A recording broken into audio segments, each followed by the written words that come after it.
आज की इस प्रस्तुति में हम आपको मृत्यु के देवता महामहिम धर्मराज यानी यमराज व यमलोक के बारे में बताएंगे। इस वीडियो में आप कुछ ऐसे रोचक तथ्यों के बारे में भी जानेंगे जिनसे आप अब तक अपरिचित हैं। विलंब न करते हुए आरंभ करते हैं। अब उस जीवात्मा को बहुधर्मभीति भवन नगर से यमलोक की ओर प्रस्थान कराया जाता है। फिर गरुड़ जी प्रश्न करते हैं कि हे भगवन, यमलोक कितना बड़ा है, कैसा है, किसने बनाया है, उसकी सभा कैसी है और कैसी जीवात्मा यमलोक में प्रवेश कर सकती हैं? इन सभी प्रश्नों के उत्तर आप मुझसे कहिए। श्री भगवान कहते हैं कि हे पक्षीराज गरुड़, दक्षिण दिशा के मध्य में महामहिम यमराज की पुरी है। वह संपूर्ण नगर वज्र का बना हुआ है और जो अत्यंत दिव्य है। देवता और असुर भी उसका भेदन नहीं कर सकते हैं। वह चौकोर है और उसमें 4 द्वार तथा 7 चारदीवारी हैं। यमराज स्वयं अपने दूतों के साथ ही इस नगर में निवास करते हैं। प्रमाणतः उसका विस्तार 1000 योजन है। सभी प्रकार के रत्नों से पर्याप्त चमकती हुई बिजली तथा सूर्य के तेजस्वी स्वरूप के समान वह नगर दिव्य है। उस पुरी में धर्मराज का जो भवन है वह स्वर्ण के समान कांतिमान है। उसका विस्तार 500 योजन ऊंचा है। 1000 खंभों वाले उस भवन को वैदुर्य मणियों से सुसज्जित किया गया है। सैकड़ों पताखाएं उसकी शोभा बढ़ाती हैं। हजारों घंटों की ध्वनि उस भवन में होती रहती है। उसमें सैकड़ों तोरण द्वार यानी फाटक बनाए गए हैं। इसी प्रकार से वह भवन कई आभूषणों से विभूषित रहता है। अपने योगों के प्रभाव से विश्वकर्मा ने इस अद्भुत व दिव्य नगरी का विस्तार किया है। उस पुर में 100 योजन चौड़ी कामरूपिणी दिव्य सभा है। उसमें सब ओर सूर्य का प्रकाश फैला हुआ है। वहां न तो अधिक ठंड है और न ही अधिक गर्मी। वहां का वातावरण मन को अत्यंत हर्षित करने वाला है। वहां 10 योजन में विस्तृत नीले मेघ के समान शोभा संपन्न सम एवं शुभ आसन पर भगवान धर्मराज स्थित रहते हैं। ये धर्मज्ञ, धर्मशील, धर्मयुक्त और कल्याणकारी हैं।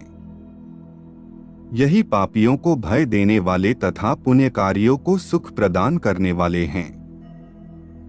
यहाँ पर शीतल मंद वायु बहती रहती है। अनेक प्रकार के उत्सव और व्याख्यान होते रहते हैं।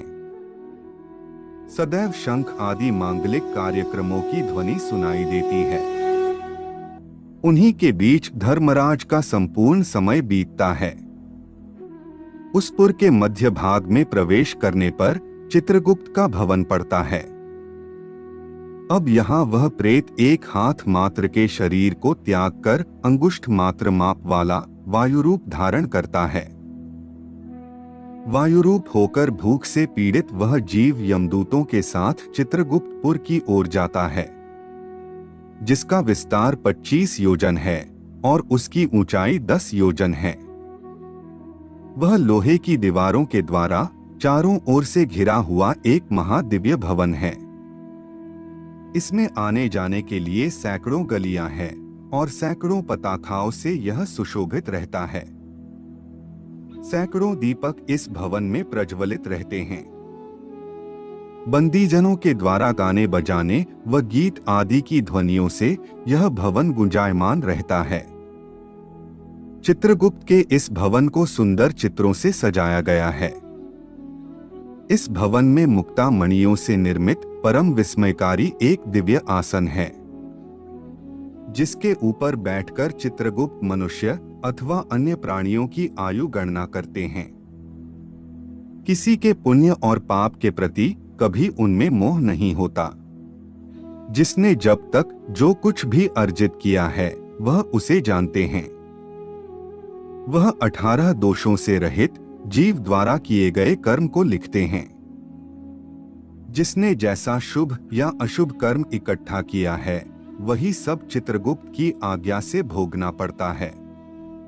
चित्रगुप्त के स्थान से पूर्व की ओर ज्वार भवन है, दक्षिण की ओर शूल, मकड़ी और विस्फोट यानी छाला पड़ना आदि रोगों का स्थान है तथा पश्चिम की ओर अजीर्ण और अरुचि रोग का स्थान है।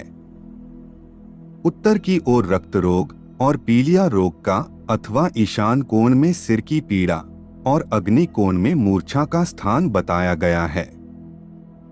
इसी प्रकार की अन्य व्याधि भवनों से चित्रगुप्त का स्थान घिरा हुआ है।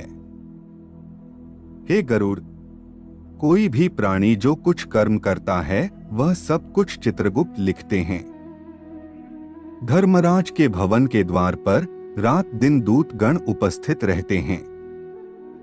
प्राणी के शुभ या अशुभ कर्मों के अनुसार ही यह निर्धारित किया जाता है कि इसे किस द्वार से यमलोक में प्रवेश करना चाहिए।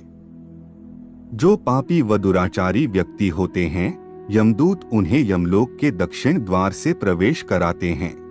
यमदूतों के महापास से बंधे पापी और नीच व्यक्ति को धारदार कोड़ों से मारा जाता है। वहां नाना प्रकार के पूर्वकृत पाप कर्मों से युक्त मनुष्य को विभिन्न धारदार अस्त्र शस्त्रों तथा अनेक यंत्रों से पीड़ा दी जाती है। पापियों को दहकते हुए अंगारों के द्वारा घेर लिया जाता है। अन्य बहुत से पापियों को बाल द्वारा पटककर कुल्हाड़ी से उन्हें काटा जाता है। पूर्व कर्म के फल अनुसार वह चिल्लाते हुए दिखाई देते हैं। कुछ पापियों को गर्म गुड़ और कुछ को गर्म तेल डालकर पकाया जाता है। इस प्रकार उन यमदूतों से पापियों को अत्यधिक कष्ट भोगना पड़ता है। अन्य पापी अत्यंत निर्दयी यमदूतों से बार बार क्षमा दान की प्रार्थना करते हैं, पर यमदूत उनकी एक नहीं सुनते। इसके अतिरिक्त हे खगेश, जो सौम्य व सुकृतिवान व्यक्ति होते हैं उन्हें उत्तर दिशा के द्वार से प्रवेश कराया जाता है, इसलिए उत्तर दिशा के द्वार को सबसे उत्तम माना गया है। जिन व्यक्तियों का प्रवेश उत्तर दिशा से होता है वह व्यक्ति वहां सुख भोगते हैं और उनके लिए नाना प्रकार के भोजन की व्यवस्था भी की जाती है। पुण्यकारी व्यक्ति को विमान द्वारा दूर से ही आता देखकर धर्मराज अपने आसन से खड़े हो जाते हैं और उस पुण्यात्मा का स्वागत करते हैं। आज की प्रस्तुति में इतना ही। अब हमारी भेंट अगले रविवार गरुड़ पुराण के एक और नए भाग के साथ होगी। आज के लिए केवल इतना ही। जाने से पूर्व वीडियो को लाइक करें व चैनल को सब्सक्राइब अवश्य करें।